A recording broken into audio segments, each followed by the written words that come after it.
O filme de hoje, pra mim, é o retorno de dois artistas que eu sempre gostei muito. Mas parece que esse retorno dessas duas pessoas tem agradado por um lado, mas tem desagradado uma gente pelo outro. E eu digo isso porque o filme que eu trago hoje é A Baleia. E é disso que a gente vai falar hoje. E é isso que eu estou com vocês! Se pensar nesse vídeo de hoje. Hoje vamos falar de A Baleia, talvez um dos filmes que mais tem gerado curiosidade aí nesses últimos meses e que até no meu vídeo lá de expectativas para filmes de 2023, esse foi um filme que eu enalteci, que era um dos filmes que eu estava mais ansioso para assistir esse ano. Só dando aquele adendo aqui de que esse vídeo ele não tem spoilers e que se você quiser assistir A Baleia, ele tá disponível no momento nos cinemas. E antes da gente continuar, eu só peço para você se inscrever no canal se ainda não for inscrito e deixar o seu like se gostar do vídeo. E se você quiser e puder, compartilhe esse vídeo com amigos e familiares que gostam de cinema, que ajuda o canal a crescer cada vez mais.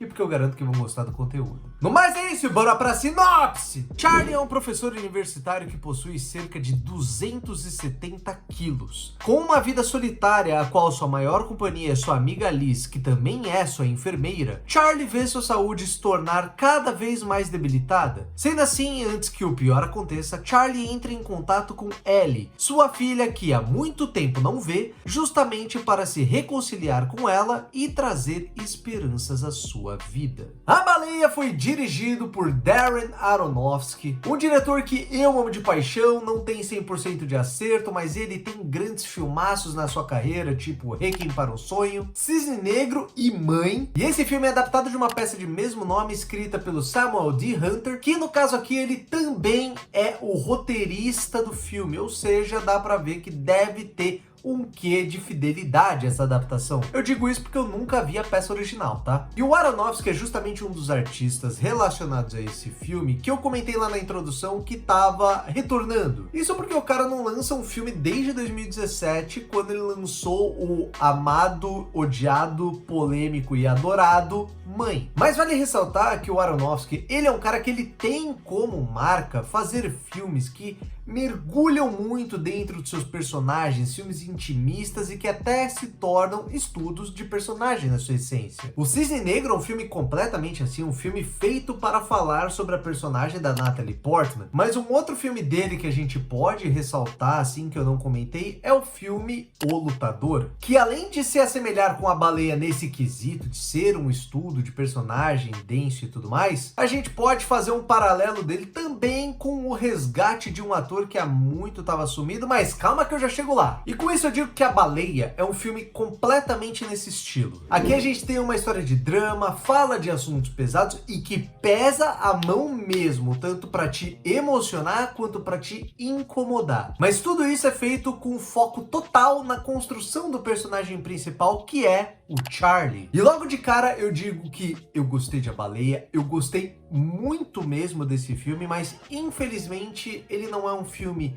tão bom quanto ele poderia ser e nem um filme tão bom quanto eu gostaria que ele fosse. Porque assim, eu já começo falando aqui que um dos maiores méritos desse filme é a direção do Darren Aronofsky. Porque como eu comentei, esse é um filme adaptado de uma peça de teatro, então ele tem bastante aquela cara de teatro mesmo. O filme se passa quase 100% dentro de um só local e tem muito essa dinâmica de personagens que entram e saem de cena o tempo todo. Mas o Aronofsky ele tem tanta maestria com a câmera, o cara ele é tão bom que ele consegue fazer esse filme que teoricamente seria monótono em algo dinâmico, que mesmo em quase 2 horas de duração, num filme que basicamente se passa todo numa sala de estar, isso não cansa, é algo que ao menos pra mim, eu não vi o tempo passar. Eu acho que é nesse filme aqui, nesse caso, a gente pode até fazer um paralelo com aquele filme Fences, ou Um Limite Entre Nós, eu acho que é assim no Brasil. Que é aquele filme com o Denzel Washington, a Viola Davis, que é adaptado de uma peça que, se eu não me engano, também tem os dois atores. E no caso lá, o filme é dirigido até pelo Denzel Washington, se eu não me engano, mas é um filme que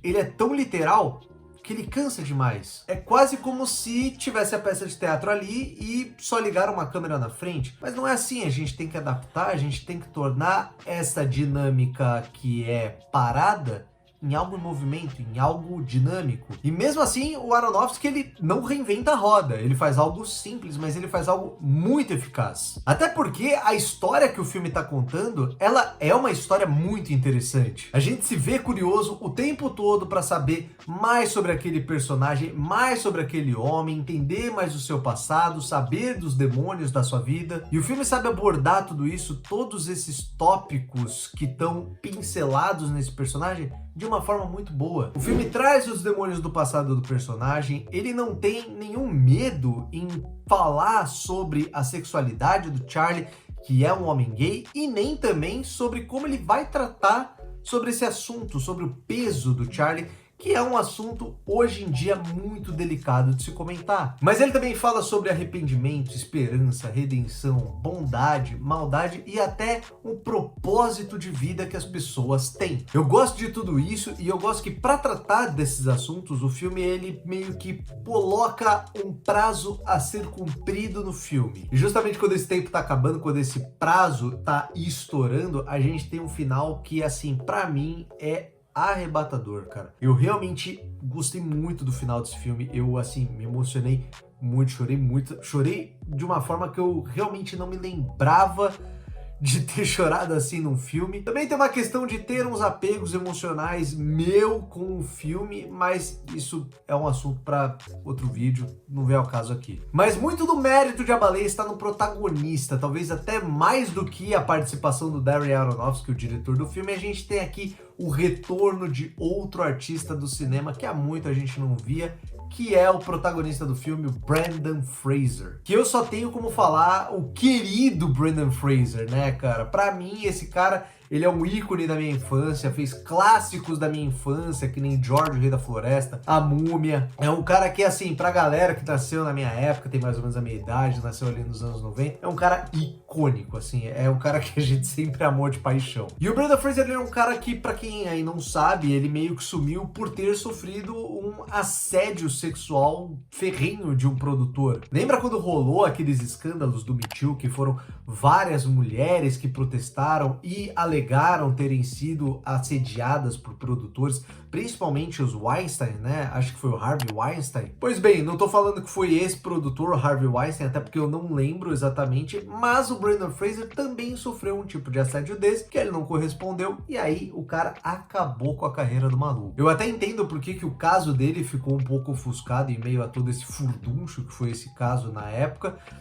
mas eu acho que poderia também ter tido um pouco de foco. E assim como aconteceu com o Mickey Rourke, que é o protagonista do filme O Lutador, também do Aronofsky, que era um cara que tava assim, sumidaço, um ator mega promissor, tinha sumido e meio que ressurgiu com o Lutador, agora chegou a vez do Aronofsky fazer isso com o Brendan Fraser e, meu amigo, que atuação. Sério, o cara entrega demais, pra mim não é nenhuma surpresa que ele tá papando aí 1 milhão de prêmios de melhor ator. É merecidíssimo, velho. Eu vi que tem muita gente menosprezando a atuação do cara porque ele, teoricamente, não modificou o corpo pro filme, engordou 200 quilos ou coisa assim, por isso ele não merece uma indicação no Oscar ou ter o reconhecimento que tem recebido. Mas, cara, esse argumento é de uma tamanha pobreza, velho. E eu digo isso justamente porque se não fosse a atuação do Brendan Fraser, esse filme ele nem seria o que ele é. Porque o filme, ele tem muitos defeitos que eu ainda vou comentar, mas o Brendan Fraser carrega tudo nas costas, cara. É daquelas atuações, cara, que você olhando no olhar do personagem daquele ator, você consegue ver o âmago daquela pessoa, você consegue ver arrependimento, você vê bondade, você vê ali a esperança que ele tem para a vida dele, a tristeza desse personagem. É algo absurdo, eu não consigo entender como alguém pode falar que isso é ruim, velho, de verdade. Mas como eu comentei, esse filme ele não é perfeito e ele erra bastante no seu roteiro. Porque o que mais me incomodou nesse filme é que ele pesa demais a mão em alguns aspectos e tirando o Charlie, os personagens desse filme, eles são muito pouco evoluídos, sabe? E se eles evoluem, se eles mudam, é meio que no estalar de dedos, sabe? Muito rápido. Porque assim, eu entendo que esse filme, ele é pra ser aquele típico filme dramático que vai te deixar mal. É aquele típico filme que você vai terminar de ver querendo cortar os pulsos, sabe? Triste, você vai sair chorando, não de felicidade, não porque é um filme bonito, você vai chorar porque é triste, é um filme triste, cara. Então ele quer te deixar inconformado, incomodado com certas situações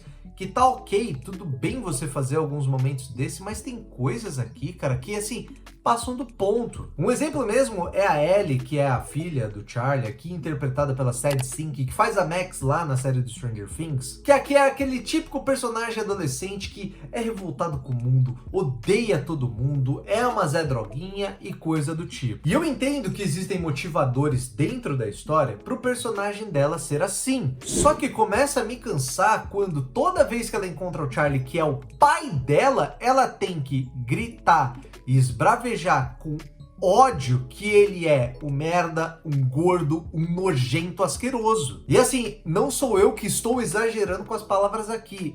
É assim no filme. E o filme, ele tem um forte arco de desenvolvimento do Charlie com ela, dela sozinha e do Charlie sozinho também. Só que assim, meio que eles ficam nessa dinâmica, principalmente por parte dela, de estar sempre menosprezando o cara, sabe? Sendo cruel com o personagem, quase até o final do filme. Só que no final é aquilo que eu comentei, você meio que tem ali e muda do nada a chavinha, entende? Então as coisas aqui acontecem um pouco meio parecido. Você tem o personagem de um outro menino lá, que é um pregador de porta em porta tal, que parece que ele tá tendo um arco, beleza, tá sendo desenvolvido, só que no final eu acho que regridem até o personagem dele um pouco. Talvez as personagens que eu acho que mais sejam desenvolvidas aqui seja a Lisa, a enfermeira, interpretada pela Hong Chau, e até mesmo a ex-esposa do Charlie, que tem uma participaçãozinha bem pequena, mas eu achei assim muito pontual e bonita, interpretada pela Samantha Mormon, que talvez essas duas sejam as personagens mais bem desenvolvidas, com exceção do Charlie,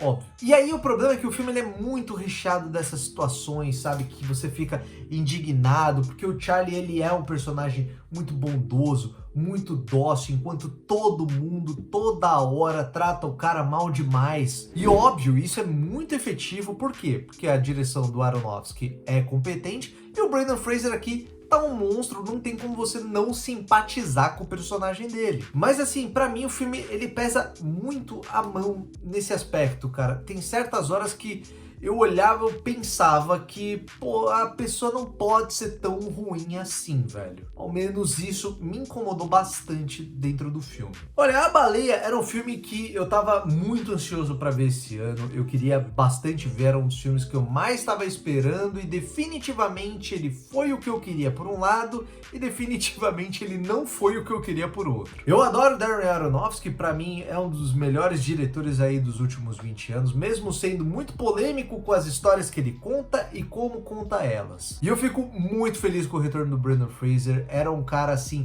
mega promissor, todo mundo queria ver mais do cara e a carreira do cara não foi o que a gente esperava, não por culpa dele, e até esse filme prova que muito provavelmente a carreira dele poderia ter sido muito mais do que ela foi, porque aqui a gente tem aquela atuação que brilha o olho, cara. E assim, mesmo que o filme ele tenha esses momentos, esses exageros, esses momentos que ele pesa a mão e me atrapalharam, eu gostei muito do filme mesmo. Mas no fim das contas eu olho A Baleia como uma experiência que cada pessoa tem que ter por si só. Tem gente que vai adorar, tem gente que vai odiar, tem gente que vai achar lindo e tem gente que vai achar repugnante. É um filme assim de muitos extremos. Então, na minha opinião, esse é um filme que, assim, não tem crítica que vá descrever melhor esse filme do que você ter a sua experiência com ele. É um filme que não adianta alguém te contar. Você tem que vivenciar. Sendo assim, a minha nota para A Baleia é um divisivo, incerto 7,5. Bom, pessoal, esse foi o vídeo de hoje. Eu espero que você tenha gostado. Se você tiver mais sugestões de vídeo aqui pro canal, deixe nos comentários. E você, assistiu A Baleia? Gostou, não gostou? Se interessou através do vídeo? Muito obrigado pela paciência, muito obrigado por estar aqui. Eu espero ver você na próxima. E até o próximo vídeo.